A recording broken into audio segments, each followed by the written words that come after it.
Hélène Rossineau. Bonjour. Merci d'être avec nous. Vous êtes médecin spécialiste de santé publique à Nancy. Vous êtes co-signataire de cette tribune. Je vous pose la question telle qu'elle est. Je suis parent aussi. Hélène Rossineau, y a-t-il danger pour nos enfants à l'école dans les 2 semaines qui viennent là? Ça va dépendre du niveau de protocole que le ministère de l'Éducation nationale va décider de mettre en place. Pour l'instant, on est toujours dans le flou. On a un protocole qui est censé être réparti en 4 niveaux. Niveau 1, c'est le moins important, entre guillemets, le niveau 4, le plus fort.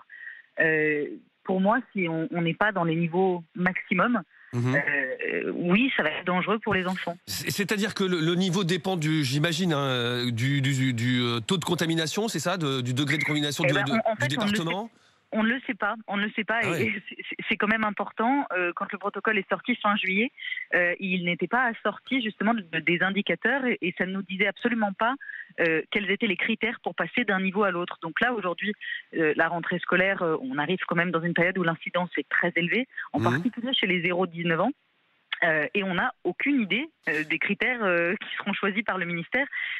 Sincèrement, la rentrée scolaire la semaine dernière à La Réunion, ils sont rentrés en protocole niveau 2 sur 4. C'est quand même un protocole très léger, alors que La Réunion fait partie des départements les plus touchés. Donc, on est un petit peu inquiet sur ça. Et le 4, il prévoit quoi? C'est par exemple, très concrètement, j'imagine un cas de Covid, on ferme la classe, c'est ça par exemple? Oui, mais quelque chose d'encore plus simple. Le 4, c'est le seul niveau où le sport en intérieur est interdit. C'est tout bête, hein, mais faire du sport en intérieur sans masque, donc dans des lieux clos avec des enfants qui seront proches les uns des autres, il faut atteindre le niveau 4 pour que ce soit interdit. Alors que c'est quand même des situations à très haut risque de transmission, ça. D'autant que moi j'ai vu passer un chiffre hier chez les adolescents, le taux de vaccination il est de 50% à peine aujourd'hui, c'est ça? Oui, c'est ça, il est encore très bas. Et taux de vaccination, j'imagine, ces premières doses, y compris seulement la première dose, y compris quoi.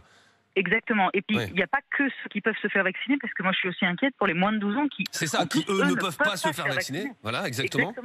Donc, c'est vraiment très important de les protéger et surtout de ne pas les mettre dans des situations à risque. Non seulement il faut vacciner les parents et ceux qui peuvent l'être, mais quand on a des enfants qui ne peuvent pas être vaccinés parce qu'ils sont trop jeunes, quel est l'intérêt de les mettre dans des situations où ils risquent de se contaminer les uns les autres?